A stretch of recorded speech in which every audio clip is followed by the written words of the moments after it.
I've always painted all my life. Right. I started as a small child. I had a puppet theatre and I built it and painted it, as children do. But I taught myself sculpture, sewing and painting in that time and longed to go to an art school but didn't have the money.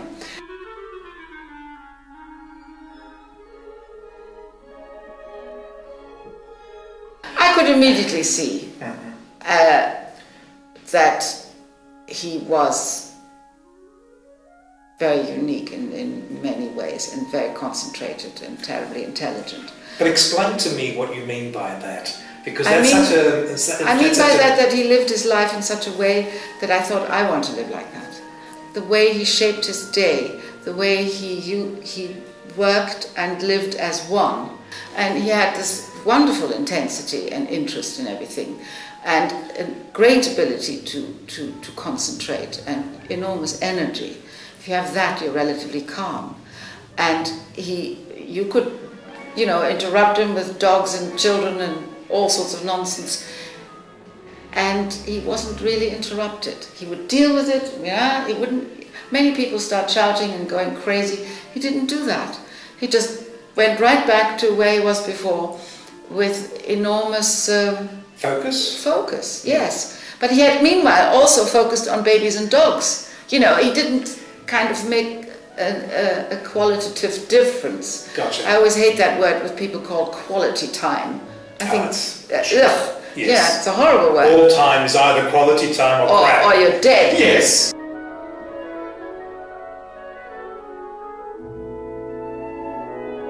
He involved everybody in everything. He was very open and very talkative and very intense. He also needed only 4 hours sleep, which is where he wore some people out. He simply was still awake when up. Sure. I know. He was driven by his energy, in other words. He had loads of energy. Yeah. And in the middle of a fight over something, I would think I was extremely lucky, because even when he was fighting to the point.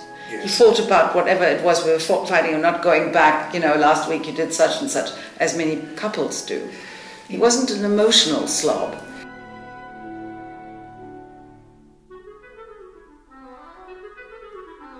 If people were very formal, yeah, he grew very shy, because he thought, oh God, he was always criticized for his clothes, which were never right, and he then felt timid, sure, thinking, I'm bound to do this wrong. And I've seen him go to many parties where he was a little afraid, and then he would immediately head for the kitchen. Is that the reason why you think he didn't engage the journalists or the press as much? Yes. He just felt a bit intimidated by all that? Or that wasn't his real role, if you know what I mean? This was a very logical reason. He did his ad campaign with great care.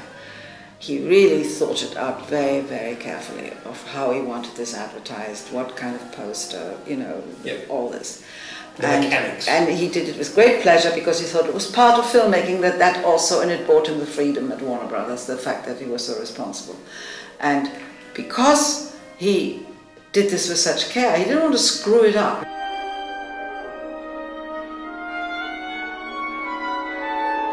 To suddenly have a mic shoved in your face, yes, say something about the meaning of life, huh?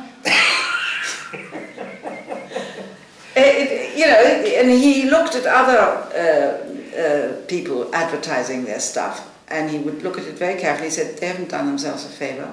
I don't want to see this film now because I've seen his mug on television. Absolutely not.